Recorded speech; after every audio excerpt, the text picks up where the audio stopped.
Hey, it's JJ Virgin, and welcome to the JJ Virgin Lifestyle Show, where I talk nutrition, exercise, mindset, and lifestyle with some of the coolest people in the world. And I give you tips that you can put into fast action to uplevel your health so that you can go out there and live that big life you were meant to live. Now, today's show is all about kale and coffee. Yep, kale and coffee, and we're going to throw some wine in there too. Maybe even a little dark chocolate. In other words, all the things that you thought you'd never hear in the same sentence from your health guru. And I've got the perfect guy to talk about it. The author of Kale and Coffee himself, Kevin Gianni. So let me tell you a little bit about Kevin. And I've known Kevin now, I don't know, 5 years. I love this guy. And I just got to tell you, this book, Kale and Coffee, is one of the funniest, most entertaining and interesting health books out there. Tons of great information, but told in such an amazing way that it makes a major impression. All right, so back to Kevin. Kevin started seriously researching personal and preventive natural health therapies in 2002, where he got struck with this reality that, if cancer was running deep in his family, and if he didn't change the way he was living, he was going to end up down that same path. Since then, he's written and self-published 6 books on natural health, diet, and fitness, and produced over 900 YouTube videos with, check this out, over 10 million views, and published hundreds of articles. He has been his own little science rat, and that's what makes this so much fun. He's experimented with tons of different diets, medical protocols, all of this really to differentiate myth from reality. He's traveled all over the world searching for the best foods, medicines, and clinics, and then he introduced them on a blog he co-founded, renegadehealth.com, which is one of the most widely read natural health blogs in the world, with hundreds of thousands of visitors a month from over 150 countries around the world, and he's still a contributor there. But now he's on to another project, and he founded with his wife, Annmarie Skin Care, which is this natural, organic skincare and beauty company. And by the way, one of my personal faves. There's some amazing products in the line. Especially I'm a big fan of the cleanser and the sunscreen. Just got to do a little shout out on that. So he does now, this is what he's really focused on, CEO of Annmarie Skin Care, and I'm happy he's there because I want them to keep churning out these amazing products. He and Annmarie Skin Care products have been featured and interviewed by many media outlets, including the New York Times, Huffington Post, The Style Channel, Fox News, Tree Hugger, and Organic Spa Magazine. And Kevin lives in Berkeley with Annmarie, 2 kids, 2 cats, and, of course, he's in Berkeley, a chicken. All right, so Kevin Gianni, welcome to the show. I am so excited to have you here today and to talk about my all-time, and I kid you not, I'm not just blowing sunshine, my all-time favorite health book ever. First of all, the best title ever, Kale and Coffee, but just a super, super book where you pull back the curtain on all of us health gurus and your journey. So let's just dive in there because, you have quite the story. Let's hear your story of where you were and where you are now and how you got there. Oh man. So my health story starts when I wasn't healthy really in my own nutrition. So I was always into fitness. I played tennis, basketball, football. But before my tennis matches in high school, my doubles partner and I would sit down in the school cafeteria and we would buy a pack of Twinkies and a Mountain Dew before our matches. And then, we'd eat those and that would be our energy, energy producing, energy giving snack. And then we'd actually hop in my mom's Caravan. We'd pop open all the windows in the back and we'd smoke a cigarette as we were driving around the back of the high school. And then we'd play tennis. So that's where I came from. Well, don't the cigarettes counteract the Twinkies though? I mean, come on. There may be some science to that. After college, and I did what most responsible kids did in college, which was partied and didn't really pay attention to my academics as much as I should.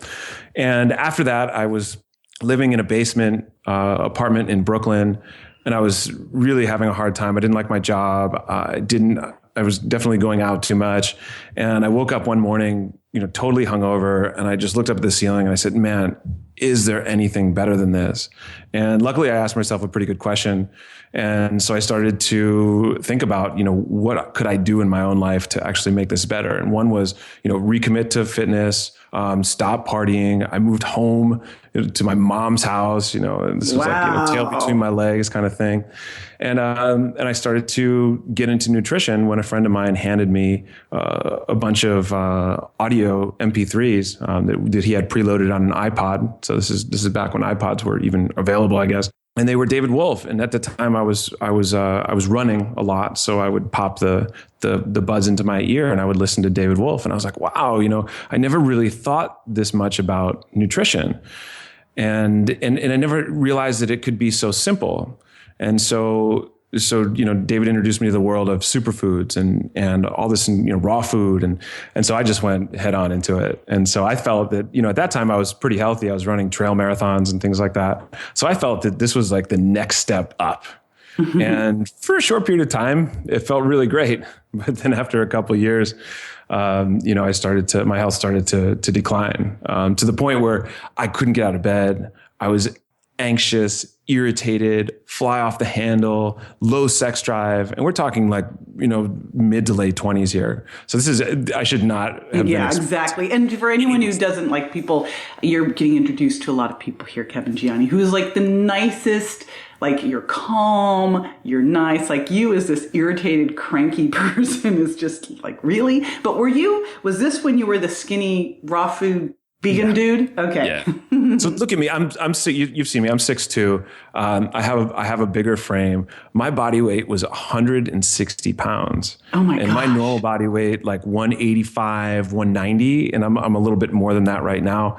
But I mean, like, so I was 25 pounds underweight and I just didn't think about it. And, when you're in this space where, vegan, raw food, when you start to have problems, the first thing that comes up isn't like, oh, you should try something different. What happens is people say to you, oh, you're not doing it exactly right. You got to do more of it. Yeah. You got to cleanse more. You got to detox more. Like I was going to detox myself into a pile of dust. Poof. Yeah, I was close. I can so relate because I did the exact same thing. That's why I think anyone who's ever done any, like who hasn't done at least one diet will read this book and go, yep. So it wasn't working. So I just did more of it. Exactly. So there you were, like 160 pounds, crabby, angry, the hangry person. And so what did you do? I continued to believe that I was doing it wrong. I mean, what would any normal person do? So one day, a friend of mine introduced me to a man named Dr. James Williams, and we had done some interviews. After a couple months. And so finally I said, maybe I should talk to you about a few things. And he's like, what? I started to go into this diatribe of, all the things I was feeling. He's like, you need to get your blood tested. And at that time, I still didn't even believe in blood testing because I said, well, the samples of the people who were tested, the ranges are based on people who are unhealthy, all this sort of stuff. And finally, he convinced me to take a trip down to Florida, Sarasota, where he is. And, we hopped in the RV and we drove down there. We kind of made it just part of our little tour that we were doing. And he sat me down in his office. I had just gotten my blood tests before I had gotten there. And he looked at me and he's like, so your pregnenolone, which is like a pre-hormone, is it a 5? And I said, oh, okay, 5, great. It's low. He's like, no. This is like 85, 90-year-old man territory. Like, so, I live in Sarasota, Florida. So, I see a lot of these people and your markers look like these guys. And I'm like, whoa. And so, literally he went point by point, all the problems that I had without me even saying anything. He's just like low sex drive, inability to keep muscle, irritability, all the things that I had mentioned. And I was like, wow. And he's like, I was like, okay, well, this is great. What do I do? And he's like, well, you can do, here's some supplements you can take, but these aren't going to be as effective as you changing your diet. And I said, all right, what am I going to do? He's like, well, you should probably start eating some animal food. And I was like, okay. I walked out of the office and I was like, well, I'll take the supplements, but I'm not going to eat the animal food. Total denial. But what happened was, over the next 3 months, things just didn't get any better. And so finally I convinced myself that, as being a vegan for 6 years at that point, I didn't want to eat any animal like flesh. Yep. So I was just like, look, I can convince myself to eat yogurt, goat's yogurt, just because it's, it's not as, bad as, maybe killing an animal or something like that. So Annmarie and I were in Marin at the time, and this is a funny thing because, I have a health blog, at the time, Renegade Health, and, I'm doing daily videos about, raw food, veganism. And you've got tons of people tuning into all of this. Like, people are following you like rabid fans. Tons of people. And so, and I was okay with that because I knew that if I was going to do an experiment with the goat yogurt, I was going to eat it for three weeks. And I knew that if it didn't work, then I could go back and it'd be fine. It would just be something I didn't need to mention. Mm-hmm. But I knew that if it did work, I would actually have to mention it. So like I was going to give myself 3 weeks to kind of give an experiment with it. But flash forward to me being, in the grocery store as a known person, like a known health person. So big fish and small pond, sneaking the goat yogurt so you don't get busted, right? I didn't even know how to do it. I went to the refrigerator where the yogurt is. And it's this little health food co-op, the place where I get, used to get recognized all the time. And I'm like, okay, wait, no, this isn't going to work. So I went over to the other refrigerator where they had the kale, and I took like 3 bunches of kale, put it in my basket, and then I walked over to the dairy, looked around, like they must have thought I was shoplifting or something, and I stuffed the yogurt underneath the kale. Walked up to the cash register, just hoping that it wasn't someone who had a health blog and would out me. So I took it home. I stuck a spoon in that goat's yogurt. I took the first bite, and that thing was done. 32 ounces of goat yogurt. A starving man in the desert. A starving man in the desert. The next day I went and bought another one. The next day after that, I bought 2, and I literally lived on yogurt for about 2 months. And it was funny because Annmarie looks at me and she's like, you are nuts. You just went from like raw food vegan to like yogurtarian. Like that's all you freaking eat, and it's bad. You can't do this. And I'm like, look, it'll be fine. I know it'll end. And finally it did. And I rarely eat yogurt now, but it was just that my body, and again, we can get into science and that sort of stuff, but there's also this like, strong intuitive sense. My body just needed that. Yeah. Whatever's in there, it needed all of it. I still remember when I went to get my blood tested because they were going to hospitalize me. Oh. And they're like, well, you can either go to the hospital or go get a chicken. Yep. And I remember getting a chicken, and it was like I was like a, barbarian with that chicken. So I can so relate. Gosh, it was like the best thing I've ever eaten in my life, ripping it apart. When I finally did eat meat, it was chicken. It was chicken soup. And I thought I was going to get like a stomach ache or something. And I have never had a bowl of chicken soup that tasted so delicious and felt so good afterwards. Like my stomach was so like totally calm. And I ate chicken soup again for a week straight. Shocking. Good. Well, so what happened those 2 months? You went insane on the goat yogurt, and then you knew that, how did you feel? And then what did you do with that whole community that was following the Renegade Health dude who was a raw vegan that you'd now come out? With hormones, and this, and maybe some of the listeners do too, with hormones, they don't just change overnight. You can't just take like a supplement and then tomorrow you just feel amazing. With hormones, they take a little time to readjust, and my hormones were out of whack. And so within 7 days, I was starting to be able to get out of bed. My sex drive started coming back. I got pretty calm. And then within like that 2-month period, Annmarie actually called Dr. Williams, and because we had a scheduled call, and she was like, I can't believe it. Like, I have my husband back. So it was really powerful. I mean, just yogurt. I mean, it was literally just yogurt. It just totally flipped my body chemistry, really fast. And so that was, I felt amazing. And then you broke it to your whole audience. Well, so the thing was this, I didn't want to do one of those, like, alarmist, like, hello, everybody, look at me. I am no longer vegan. You know what I mean? Because I didn't think that would do that much good, and not on the business side. I'd come to the point where I didn't care about what effect it would have on our business. I had more of a care about what effect it would have on the people who, had thought this way for so long, and then almost like losing someone that they trusted because we definitely built a lot of trust with our people. So I just started writing about it. I literally just started writing about it, and I just wrote it and I slipped it in and I started talking about it. And over time, I mean, the funny thing about being in the raw food and not so much the vegan space, but in the raw food space, you realize that like 90% of the people who are, on your like raw food, community, they're not even eating any raw food. So like there's the fringe, like 1% me. And then there's a few other people who are in there. And then everyone else is kind of eating, this like hybridized, like half paleo, half raw food, half Mediterranean type diet. And so my message still resonated with a lot of people. So I didn't want to be an alarmist. I didn't want to be one of those, and again, I have friends who've done it and I appreciate what they've done and I know why they did it.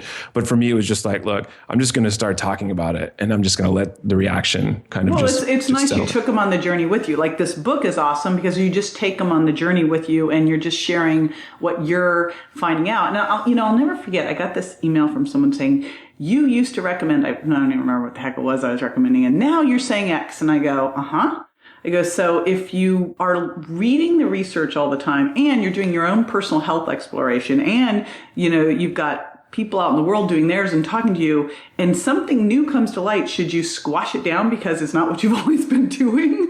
Or should you take a look at it and if it makes sense and it works, share it? And she's like, oh, I'm like, I would hope that as we're out there in the world, if you realize that things that maybe seemed logical at one point or worked at one point, and when you get new information, you should share it. Like, it makes sense. Yeah. And that shouldn't make you lose faith in someone. That should actually give you more faith in them, that they're willing to take you on that ride with them. Well, it's our responsibility as people who will put ourselves in a space where people do look up to us, whether we like it or not, or whether we want them to. As someone who talks about health publicly, it's our responsibility to let people know what we're doing, how we're doing it, and what we're learning, and if we're shifting. Yeah, and that we're not perfect too. It's like we did this show with 9 of us, and the number one question they want to know is like, what do you do to cheat? I'm like, oh my gosh, Don't I? So speaking of that, what about wine? Let's talk wine, because I'm sure that's a question you get asked all the time, right? Is what about alcohol? What about wine? So, and I know in one of your chapters in your book, let's see, you've got something in here that was, an interesting conclusion about beer, wine, and spirits. So what is that? Well, I had an opportunity to go up and meet John Williams from Frogsley, they're in Rutherford, in Napa County. The guy is, number one, he's a trip. He's like a comedian and a naturopath and a winemaker all in one. I mean, imagine, I don't even know what that looks like. He's an enigma, and he's super cool. Super cool. Like, the dude is awesome. He grew up in upstate New York, a family of farmers, and like he moved out here and was just like camping on someone's vineyard, and they like met him and they're like, oh, I kind of like you. Let's make wine together. I mean, what a story, right? And so the most interesting thing about wine. So let's take all the science and let's take the alcohol out of the equation for just a little bit. But let's take all the science and just say, maybe it was done wrong or maybe it was done right. But the interesting thing that I learned from John is that what they do up in Rutherford is they do something called dry farming. And this is nothing new. This is old world grape farming, where you have no irrigation and you don't feed the vines any sort of fertilizers. And essentially what that allows the grapevines to do is dig their roots very deep down into the ground. So in case there's a drought, because, where wine grapes are grown, there tends to be, wet and dry. In case there's a drought or long period of drought, they can tap deeper into the soil for nutrients and for water. What this does is it also allows the vines to live literally If you look at like conventional vines that are irrigated and that are fed fertilizers, they generally are turned, the whole crop is turned somewhere between 12 to 20 years. Whereas vines like John's, they can live 70, 80, 90, 100, 120 years. So, I mean, we're looking at like, you know, a microcosm of like what our population is experiencing too. You know what I mean? Like, so you feed the vines the way they're supposed to be fed and they live really long and healthy, or you feed the vines, you know, again, irrigation and fertilizers. Roots are higher up at the top of the soil and they're more susceptible to infection. So like we're looking at, you know, exactly what we're experiencing as humans. So when you get a grape from his vine, it has higher nutrients. It knows when to ripen, and he talks about the communication between the soil and the plants, and we don't need to get into that. But these grapes produce a lower alcohol content wine, higher flavor profile, as well as higher nutrition value. So you can't just say wine, and it actually goes across the board. That's one of the best, kind of solidifying realizations that I had when writing this book, is that you just can't look at two foods. You can't look at two pieces of steak and say, oh, that's steak, because it's not. And so it's the same with wine. So, you know, if you can drink a lower alcohol content because there's less sugar, wine, you can drink that, or you can drink like, you know, a wine on steroids, what John calls it, which is like, you know, big, bold, strong California Chardonnay or something like that. It's different. Your body is actually going to react differently to the two of them. One has a boatload of sugar. The other one doesn't have so much. And the other one has more, flavonoids. So it's actually healthier. Yeah. And those make you live longer. And plus, I don't know about you, but I'm happier with wine. I've just noticed. So there. And my other favorite food group, which kale and coffee. So let's talk the coffee side of things too. I know. I have this love-hate relationship with coffee. I love coffee. I love everything about it. But it just doesn't agree with me. And you know, that chapter starts off with me and my, you know, coffee seducing me again. I so get that. It's like, come in here, you know, those nice little coffee stores, and you go in and breathe and you're like, oh, I smell good. It tastes good. Yes. Just sip me, go ahead. You know, and what was interesting too is that, you know, again, when I was in high school or even college, I would drink like, you know, 2 Dunkin' Donuts, like, you know, monster sized coffees. And I'm not saying Dunkin' Donuts coffee is bad directly, but I'm not throwing anyone under the bus here. But I wondered, you know, living here in Berkeley, California, where, you know, we have amazingly sourced coffees, Blue Bottle and all these other places. I'm like, well, you know, again, using the same thing, two foods that look the same may not be the same. Could I react less to this type of coffee? And the answer for me was no. And, you know, after doing some 23andMe genetic testing and then running it through the MTFHR. You're a slow caffeine metabolizer, aren't you? Extremely slow caffeine. There you go. So for me, I learned that coffee just didn't work for me, unfortunately, because, you know, again, I love it, but I can't sleep at night. I get really anxious. Again, I process it really slow. I metabolize it slow. But for some other people, it can work just as long as you get the right source. So again, shade grown, if it's wet processed, single crop, you can get a great coffee, and it actually can be beneficial. Because if you look at the blue zones, I don't know if you know, anyone who's listening is familiar with Dan Buettner's work in the blue zones. The Nicoyans from Costa Rica, they drink coffee all the time. And they're some of the longest lived people in the world. So you can't just look at coffee and just say, the logic would be is, you know, coffee is deadly or whatever. If someone said like coffee is bad for you, well, then straight up, those people would die. You know what I mean? Like let's kind of like, that's an extreme example. It's not true, but you would see them dropping dead early, but they don't. And there's other variables. Yeah, I get it, but we can't look at any like specific food and say, with the exception of a very few, and just say, hey, you know what? That's bad. You know, you shouldn't do it. Well, and the nice thing is too, like when you look at you have a tendency to go all in on something. Would you say? Yeah. Right. So, Yes. I mean, it's always good because, like, if you're going to drink coffee, you're drinking coffee. And if you're, if you're going to be vegan, you're vegan. So it's, and so for me now, I've gotten to a point where I might have a little bit of regular coffee. I can actually only do bulletproof, the mycotoxin free or espresso. And then other than that, I'm decaf. And so, you figure it out based on, again, where your alpha brainwaves are, what's going on with your adrenal glands, how well are you detoxifying things? And I love the genetic testing for all of that. So this book, like, you wrote this book, your personality comes out in this book. It's awesome. And going through the process of doing this, like, what was your big learning from writing this book? Your big takeaway? Just one. I love the work from the blue zones, because if you look at all the blue zones in the world, if you look at Loma Linda and you look at Okinawa and Nicoya Peninsula, Sardinia, the one in Greece, they all eat different foods. They all have their vices. Like Sardinia, they drink wine. In Okinawa, they drink sake infused with mugwort.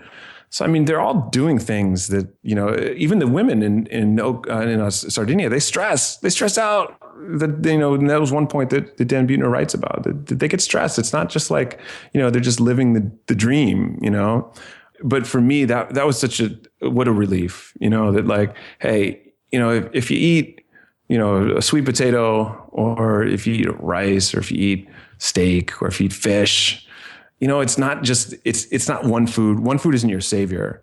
And it's a collection of everything that you do. And again, that's so cliche. And I even write in the book, I'm like, so freaking boring. Like, are you kidding me? Like, I spent all this time writing this book and I get this. I'm like, I can't believe it. But let me say the book is not boring. Yeah, I know. Because you have so much, all your fun experiences with the research. It's like the book is so much fun and there's great learning in it too. Okay, back to that, because you said something about being boring. I'm like, Kevin. Look, but that's just one small part of it. There's much more interesting. That was a big thing for me, because then I can start to think about what are the things that actually work, right? So so if that's something that we're just like okay on, then what are the things that can actually work? And that's why I go into wine and salt. For one thing, I went down to Mexico to visit the salt flats, and I didn't even know there were salt flats. Annmarie was so worried because she's like, wear life vests when you go on the boat. And I'm like, oh yeah, I'm going to go on a boat. I'm going to go see salt. There's no boats. There's no traveling on boats. You just go out into these flats that are just sand, and they dig down into the water table and they pump the salt, the salt water up. But that's why I went into, because again, what my whole story was, I got tired of the health stuff. And so then I decided to eat whatever I wanted as long as it was organic. And then I blew through my 185 ideal weight, 185 pound ideal weight, and then ended up at 223 pounds. So totally on the other end of the spectrum, unable to button my pants in the strangest place I've ever been in. And, finally able to emphasize with all the people I had either, done personal training with, or I had worked with or talked to online, through our videos and everything like that. And then I wanted to really get into like, look, so neither of these things worked. It's very clear, that neither of these things worked. What are the things that actually mean something? How can you actually exercise to not stress your body out too much and to get weight loss, but also not injure yourself? Like, how could you do that? And so in the exercise chapter, I've really worked and honed in on what the answer to that is. With salt, like how much salt can you really eat? Like, can you eat 6 tablespoons? Do you have to go no salt? What's the best way to do that? Gluten, can you eat a little bit of gluten or not? Can you have sugar or not? So like that's where I really tried to dive in and get some real data, because again, there's so much misinformation about health. And a lot of times a health expert is just saying exactly what worked for them, and it may not work for someone else. Well, right. And that's the important thing. What I love here is that you're putting people on their own personal path with the information, but also making, letting us all see that it's not like all or nothing, that you can have a little bit here and there of some of these things, not everything. And you mentioned a person just a minute ago, Annmarie, who I adore. And I'm a big fan. I'm kind of addicted to your skincare company. So, here's the interesting thing is you've got this health book. You had Renegade Health. You were known as this big health guru, all these videos. Now you've made this transition and you have this kick-ass skincare company. So how'd that happen? Well, this came out of Renegade Health, and we got a lot of questions, particularly Annmarie got a lot. They weren't asking me, what do I know? Understood, dude. What do you put on, Annmarie, what do you put on your skin? And so after we got enough of them, we learned that you have to listen to, what people are asking, because, that's like, that builds trust. And so we went into the cabinet in the bathroom and looked at all our stuff. And I wasn't wearing skincare at the time, but Annmarie was, and we had shampoos and conditioners and all that sort of stuff. And we said, wow, this is definitely not up to our crazy raw vegan, kind of standards. So we went out to try to find a product that we could recommend. And because we're pretty stingy and pretty, specific about what we wanted, we really couldn't find anything. There was really nothing out there. So we're like, all right, cool. We'll do the formulation route. We'll go find someone. We'll make it ourselves. That'll be easy. So, that'll be really easy. Yeah. Turns out that's a scary world in itself, because there's a lot of it's not necessarily straight up deception, but to the consumer it is. But it's I'll call it deception, where you don't have to put things on the label, and whether or not your formulator tells you those, it doesn't even need to tell you if those things are in it. They can tell you it's the cleanest thing on the planet, and then you can go out and sell it. And then maybe one day in conversation you go back to the formulator and say, hey, maybe I was thinking about adding this, and they're like, okay, yeah, we'll add that. And but we actually recently took out this sodium benzoate, and we added this other thing. Like, wait a minute, that wasn't in it at all. And they're just like, oh, well, yeah, you don't have to put that on the label. It's just like, what is going on here? So the industry is totally unregulated. It's wild, wild west. And for us, we kind of shelved it for a little bit until Annmarie found a line that she really, really loved. And it was in a spa in Arizona, in southern Arizona. And so we contacted the owner and said, hey, we want to sell your product online. And she said, no, can't do it. I only sell to spas. And we're like, oh man. And we're like, okay, I guess that's it. We did a video of their products, and we're just like, all right, well, we'll just spread the good word. The next day I was just like, you know what? Like, I wonder if she'll formulate something with us. So she's this real earth mama chemist type person, and it was a total fit for us. And so she said, yeah, I know who you guys are, and I'd love to work with you. And so fast forward to now, she's now part owner of the company. So she does our formulation with us. So we now suggest what we want and how to do it and that sort of thing.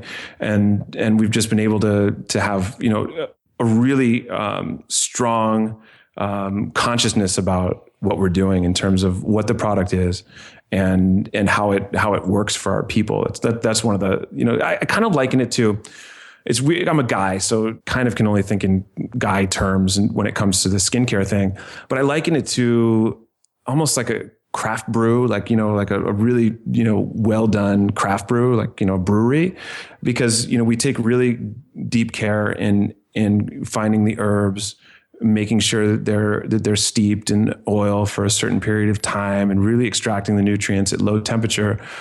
So we have this element of like, for me, it's like craft brew for skincare, but that's not really the best way to say it.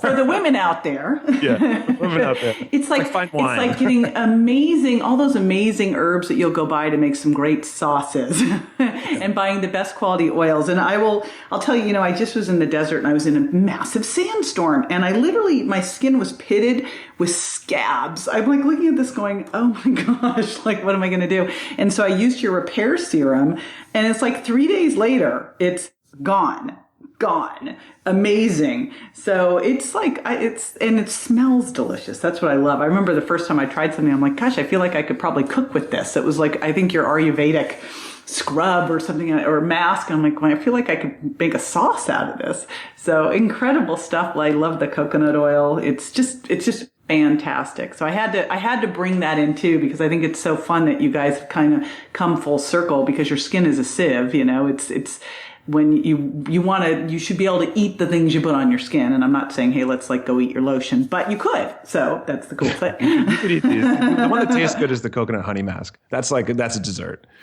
So there, you can make pudding from it, or you can put it on your face. So yeah, I love your stuff. And so someone wanting to learn more about you, where's the best place to send them? The best place to go is kevingianni.com. That's Kevin, Gianni.com. There you can see, you can go off and check out some things from there, and you can get a copy of the first chapter of the book too. So in case you wanted that.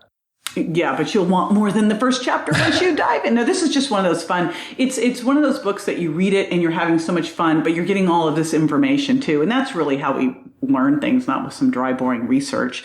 It's having fun and then hearing the stories of where you were and then going, oh yeah, now I remember, what he was talking about. Like I'm looking at these, how a horny hog could be the key to your longevity. I mean, come on. It's like so awesome.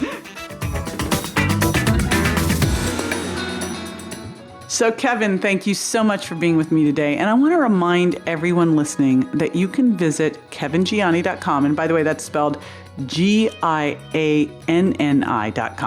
to get more cool stuff from Kevin and grab that book, Kale and Coffee. Great health book, amazing, also a great one to a gift. So after the break, I'm going to be answering listeners' questions, so be sure to stay with me. Fact: the true cause of weight gain is not calories, it's food intolerance. A negative reaction to certain foods, even foods you thought were healthy, can lead to a variety of symptoms including weight gain, acne, bloating, and lack of energy. The solution is simple: avoid the foods your body doesn't tolerate. But which foods? That's the secret JJ reveals in her book, The Virgin Diet: Drop 7 Foods, Lose 7 Pounds, Just 7 Days. Discover the sneaky 7 foods by visiting jjvirgin.com/books and be on your way to losing 7 pounds in just 7 days. All right, welcome back. Now, this is the time where I answer a listener's question. And today's question is from a little outside of where Kevin lives. It's from Oakland, California, just down the road, and it's from Karen. And Karen's question is, let me read this so I get this perfect. How do I find the right carb balance so that I keep losing weight without tanking my energy? Man, this is the question that everybody wants to know, isn't it? And I'll tell you what, it's a super important one because if you eat too little carbs, and there's such a big focus right now on ketogenic diets and very low carb diets, but if you do that, you can actually crash your adrenals and raise your blood sugar. Of course, if you eat too many carbs, you'll do just the opposite. You'll raise your insulin, which causes you to store fat and turns you into a sugar burner. So if you're doing that, eating carbs all the time, which raises blood sugar, then raises insulin, it drives your blood sugar back down, tells your body to store fat, and makes you hungry every 2 to 3 hours. And then every 2 to 3 hours, you have to eat more carbs. So you don't want to be crashing your adrenals, but you also don't want to be jacking up the carbs too high either, right? So if you're finding right now that you have to eat every 2 to 3 hours, and if you don't eat anything, you're crashing, you've trained your body to rely on carbs for fuel. In reality, you want to train your body to use stored body fat for fuel. Right? You want to be burning off your belly fat, I'm sure, not the muffin you just ate. So here's how you do this. First of all, you're going to eat by the clock. You're going to eat every 4 to 6 hours rather than every 2 to 3. Now, if you are a 2 to 3 hour eater right now because you've fallen prey to that urban legend that you should be snacking, I want you to start increasing your water intake because so often we're not hungry, we're thirsty, and then stretching those hours in between your meals out. You want to eat within an hour or so of waking up, and then you want to eat every 4 to 6 hours. Again, putting water in between, drink more water. Water boosts your metabolism throughout the day as much as 30%. And then you want to stop eating 3 hours before bed. This is critical, but I want you to know that this does not mean going to bed later, okay? So don't say, I had dinner at 11 p.m., I'm going to bed at 2. No, that's not how that works. No. So what it comes down to is making sure that what you're eating on your plate helps give you steady, sustained energy, helps you use stored fat for fuel, and helps you get rid of your cravings. That means that you're going to want to make sure that you're getting some clean, lean protein at each meal, some healthy fats, and some slow, low carbs. Now, the way I start this out is I start with a protein shake for breakfast. And that can either be defatted beef protein or a plant-based protein like pea protein. Or, if you're not doing a protein shake, you can have clean, lean protein like wild fish, grass-fed beef, pastured chicken or pork. And if you're not sensitive to them, eggs. But you want to make sure that you're getting in some clean, lean protein at each meal. It's thermic and it helps you feel fuller longer. Now, the next thing you want to make sure you're getting at each meal are healthy fats. And I know that everyone's still fat phobic, which is amazing because you need fat to burn fat. Eat more fat, lose more weight. So critical. And one of the things fat does is helps tell your brain that you're full. So improves satiety. Protein does that too, as I just said, and it's thermic. And fat actually triggers the release of some neuropeptides in your small intestine to go to your brain and say, hey, we just ate. We're cool. All right. So this is a great combo. So we've got the fat. And remember, one of the cool things, one of the best things you possibly can do is make an oil change, right? Switch over from vegetable oils to olive oil to macadamia nut oil. Make an oil change here. But if we're talking about lowering carbs down, we got to put something in their place. Protein stays consistent. Fats are going to come up and carbohydrates are going to come down. So for most women, 4 to 6 ounces of protein at each meal, 25 grams of a protein powder, 2 to 4 servings of healthy fat, with each serving being about like 10 nuts, a tablespoon of oil or a tablespoon of nut butter, half of a small avocado. And then you're going to be getting some slow, low carbs, some high fiber carbs, things like berries, lentils, sweet potato, pumpkin, little bits of these just to keep your blood sugar stable, right? And slowly release. That's what the fiber is so important for. The perfect trifecta is protein, fat, and fiber to keep you satiated, to keep your blood sugar balanced and stable so it's not going up and triggering a big insulin response. And you'll play around with this a bit, but the most important thing is to get your carbs down to a lower sugar impact choice of carbs. That's what I call them from my sugar impact diet. Now, when you eat carbohydrates with the lower sugar impact, they're going to naturally be more whole foods-based carbs, and they're going to have higher fiber, which again means a slower release of blood sugar and a lower insulin response, so that you'll feel fuller longer because of the fiber. You won't have that blood sugar crash with the insulin rise. It's going to make you go rushing for the cookie, right? And again, just to remind you, wild rice, squash, pumpkin. I mean, these are all examples of slow, low carbs and some of the most amazing, yummy foods that you can eat. And of course, legumes, and loads and loads of non-starchy vegetables. These are all some of my favorites. So in the morning, I want you to little lower amounts of carbohydrates, 1 serving at the most. And this is easy enough to do by just making a breakfast shake. Every morning I start the day with a shake, and I throw in a little bit of avocado. I throw in my protein shake mix. I throw in some extra fiber. I'll throw in some kale or spinach and some raw cacao nibs, and I'm covered. So I'll get my carbs in through that, but that's pretty low carb. If you throw in a little bit of berries, that'll bring it up a little bit, but let's keep your overall carbs in the morning at lunch around 25 grams. So lighter in the morning, a little heavier in the evening, about 50 grams, which could be, you can look at doing like a cup of lentils or a cup of a mix of wild rice and lentils or a sweet potato. And one of the things we found with people when they do a little bit more carbohydrates in the evening, helps you sleep better and also helps with your testosterone levels. So this is a critical one. You want to make sure that you're getting good hormone balance. So you want to make sure at each meal that you're getting in your protein, your healthy fats, and high fiber carbs, because that's the trifecta for keeping your energy stable and not raising your insulin too much. And that's all about, again, a better carb balance. By being carb light in the morning, a little more carb heavy, but not heavy, but more in the evening, and following low sugar impact.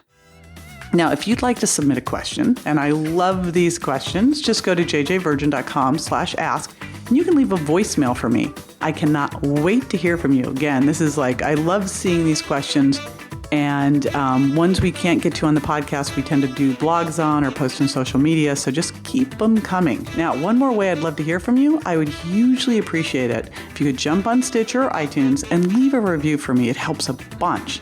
And while you're there, be sure to subscribe and share the show with your friends.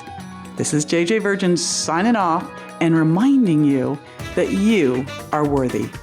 Dare to live a life that matters.